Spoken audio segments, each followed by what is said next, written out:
श्री शिवाय नमस्तुभ्यं श्री शिवाय नमस्तुभ्यं श्री शिवाय नमस्तुभ्यं श्री शिवाय नमस्तुभ्यं श्री शिवाय नमस्तुभ्यं। ओम नमः शिवाय ओम नमः शिवाय भोला नमः शिवाय बाबा नमः शिवाय। ओम नमः शिवाय ओम नमः शिवाय ओम नमः शिवाय ओम नमः शिवाय। श्री शिवाय नमस्तुभ्यं। भक्तिगण भगवान शिव कथा के रसतत्व का ध्यान से श्रवण करें एवं भगवान शिव पर दृढ़ भरोसा करें, अटूट भरोसा करें। आपके समस्त कार्य भगवान शिव की कृपा से निश्चित पूर्ण होंगे, इसमें संदेह नहीं है। बोलो भोलेनाथ भगवान की जय, माता पार्वती नंदी बाबा की जय। श्री शिवाय नमस्तुभ्यं श्री शिवाय नमस्तुभ्यं श्री शिवाय नमस्तुभ्यं। आज 10वां अध्याय नरक विशेष में दुख वर्णन। सनत कुमार बोले, हे व्यास जी, मिथ्या शास्त्र में प्रवृत्त व्यक्ति दिग्जय नामक नरक में जाता है, जहाँ जिन्हा के समान पतले आधे कोस के विस्तार वाले तथा तीखे फालों वाले हलों से उसे विशेष पीड़ा पहुंचाई जाती है। जो क्रूर मनुष्य माता पिता एवं गुरु को झिड़कता है, उसके मुख को कीड़ों से युक्त विष्ठा से भरकर उसे पीटा जाता है। जो मनुष्य शिव मंदिर, बागीचा, बावली, कूप, तड़ाग तथा ब्राह्मणों के स्थान को नष्ट करते हैं और वहाँ विहार करते हैं, जो लोग काम के निमित्त मदोन्मत्त होकर वहाँ तेल मालिश, उबटन स्नान, मंदादिका, पान जल, अवधि पूर्वक जल का पान, भोजन, क्रीड़ा, मैथुन तथा धूत का सेवन करते हैं, वे अनेक प्रकार के घोर इच्छु यंत्र, कोल्हू आदि से पीड़ित कर दुखी किए जाते हैं और प्रलय काल पर्यंत नरक की अग्नियों में पकते रहते हैं। पर स्त्री गमन करने वाले उसी रूप से पीड़ित किए जाते हैं। वे पुरुष अति तप्त लोह निर्मित नारी का पूर्ववत आकार धारण कर दृढ़ता पूर्वक आलिंगन करके सभी ओर से जलते हैं। इस प्रकार वे व्यभिचारिणी स्त्री का दृढ़ता पूर्वक आलिंगन करते हैं और जोर जोर से चिल्ला चिल्ला कर रोते हैं। बोलो भोलेनाथ भगवान की जय, माता पार्वती नंदी बाबा की जय। श्री शिवाय नमस्तुभ्यं श्री शिवाय नमस्तुभ्यं श्री शिवाय नमस्तुभ्यं। जो लोग सज्जनों की निंदा कर सुनते हैं रहते हैं, उनके कानों में अग्नि के समान वर्ण वाले लोहे के कीले तथा ताम्र आदि से निर्मित तप्त कीले ठोक दी जाती हैं और फिर पिघले हुए रांगा, सीसा एवं पीतल से तथा तप्त दूध, तप्त तीक्ष्ण तेल अथवा वज्र लेप से क्रमशः उनके कानों को भरकर नरकों में क्रमानुसार चारों ओर से उन्हें यातनाएं दी जाती हैं। इसी प्रकार प्रत्येक शरीर से किए गए पाप के कारण क्रम से सभी इंद्रियों की भी घोर यातनाएं होती हैं। जो मूढ़ दूसरे की स्त्री का सकाम भाव से स्पर्श करते हैं, उस स्पर्श दोष के कारण उनके हाथ अग्नि के समान दहकती हुई बालुओं से भर दिए जाते हैं। उनके शरीर पर सभी क्षार पदार्थों का लेप कर दिया जाता है और सभी नरकों में महान कष्ट देने वाले यातनाएं दी जाती हैं। जो मनुष्य अपने माता पिता को टेढ़ी भुगुटी से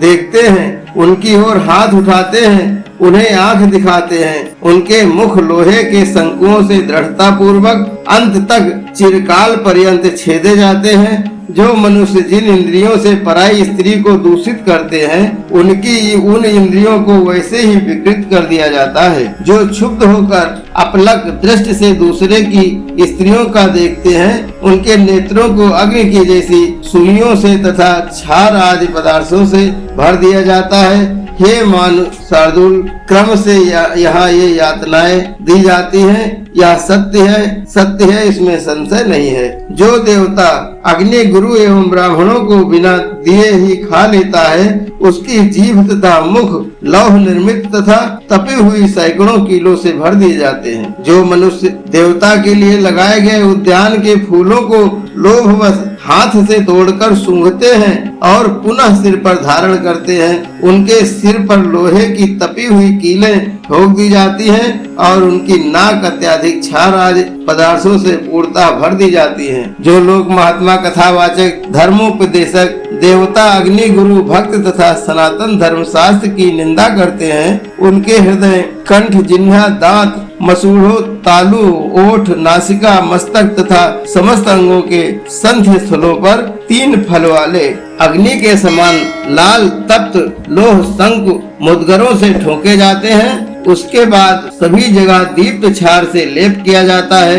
इस प्रकार हर तरह से शरीर की महती यातनाएं पाते हुए वे क्रमशः संपूर्ण नरकों में घूमते रहते हैं। जो लोग दूसरे का द्रव्य लेते हैं, पैरों से ब्राह्मणों को छूते हैं और शिव की पूजा संबंधी वस्तु, गाय तथा ज्ञान में शास्त्रों को अपवित्र हाथों तथा अवज्ञा पूर्वक पैर आदि से छूते हैं, उनके हाथ एवं पैरों में लोहे की कीलें ठोकी जाती हैं। इसी प्रकार सभी नरकों में हाथों एवं पैरों से संबंधित विचित्र तथा कष्ट कारक बहुत सी यातनाएं प्राप्त होती हैं। जो पापी शिव मंदिर की सीमा में तथा देवताओं के लिए लगाए गए उद्यानों में मलमूत्र का त्याग करते हैं, उनके भ्रषण तथा इंद्रिय को लोहे के मुद्गरों से चूर चूर कर दिया जाता है और पुनः अग्नि के सदृश तप्त सुइयों को उसमें भर दिया जाता है।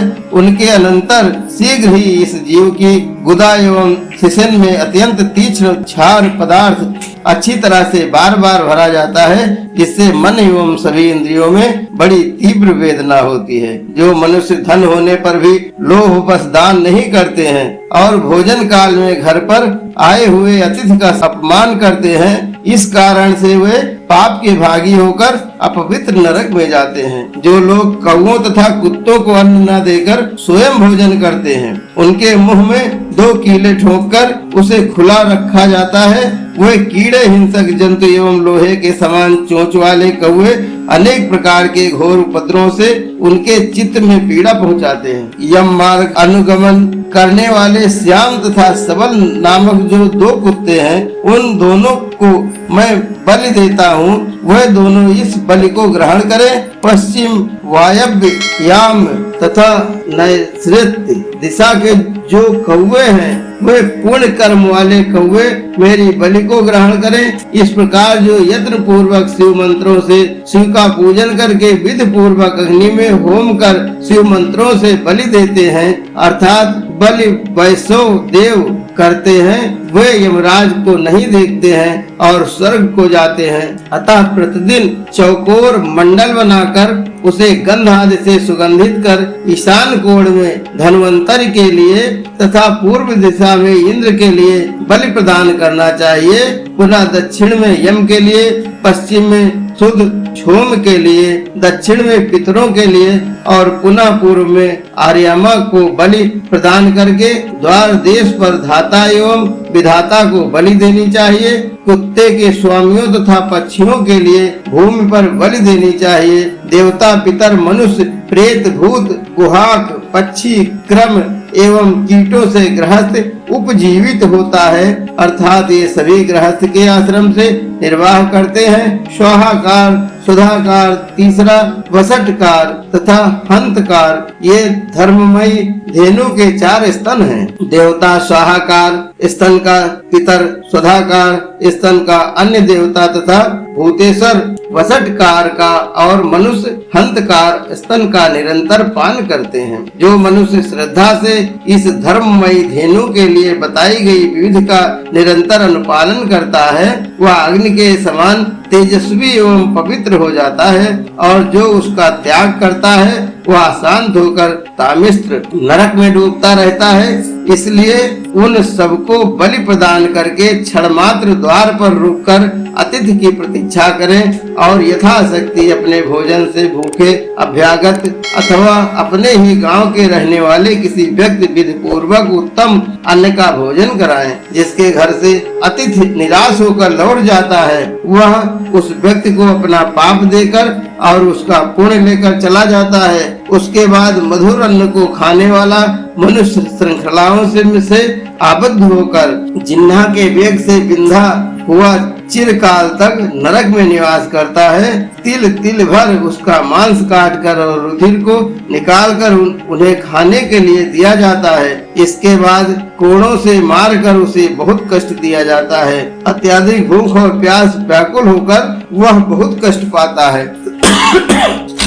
इस प्रकार की अनेक यातनाएं पाप करने वालों को दी जाती हैं। इसके अनंतर अंत में जो भी वह प्राप्त करता है उसे संक्षेप में सुनिए। जो प्राणी महापाप करता है और थोड़ा धर्म भी करता है अथवा धर्माचरण अधिक करता है, उन दोनों की स्थितियों को सुनिए। अधिक पाप के प्रभाव के कारण पुण्य का फल नहीं बताया गया। अनेक भोगों से युक्त होने पर भी वह उनसे सुखी नहीं हो पाता और व्याकुल तथा अति संतप्त हुआ वह भोजन योग्य पदार्थों से सुख का अनुभव नहीं करता है। वह अभाव के कारण दूसरे के आगे प्रतिदिन दुखी रहता है। जिस मनुष्य ने अधिक धर्म किया है वह धन संपन्न उपवासी गृहस्थ के समान नियम में स्थित रहने पर भी पीड़ा का अनुभव नहीं करता है। इस प्रकार के अनेक घोर पाप के जिनके द्वारा भूलोक में मनुष्य वज्र से आहत हुए पर्वत की भांति 100 टुकड़ों में छिन्न भिन्न हो जाता है। बोलो भोलेनाथ भगवान की जय, माता पार्वती नंदी बाबा की जय। श्री शिवाय नमस्तुभ्यम, श्री शिवाय नमस्तुभ्यम, श्री शिवाय नमस्तुभ्यम।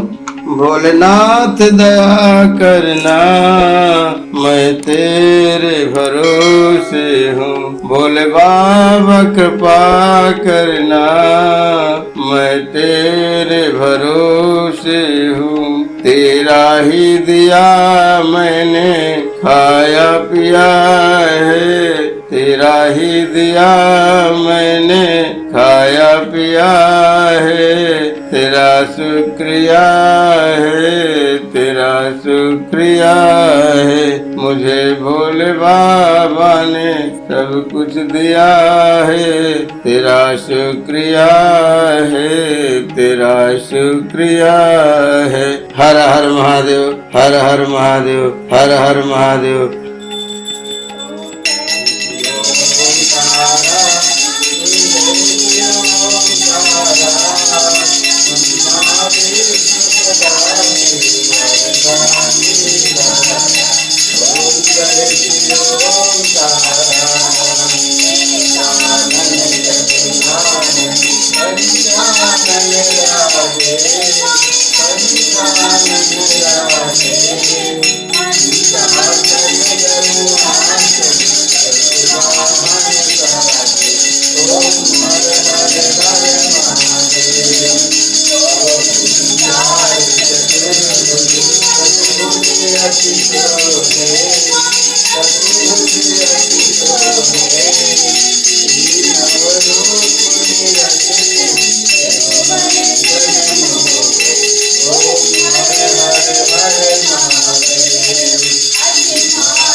ओम हरे हरे हरे महादेव हरे कृष्ण हरे राम गिरिधारा ओम जय शिव ओंकार कर्पूर गौरम करुणावतारम तुषारसारम भुजगेन्द्रहारम सदा वसन्तं हृदयारविन्दे भवं भवानी सहितं नमामि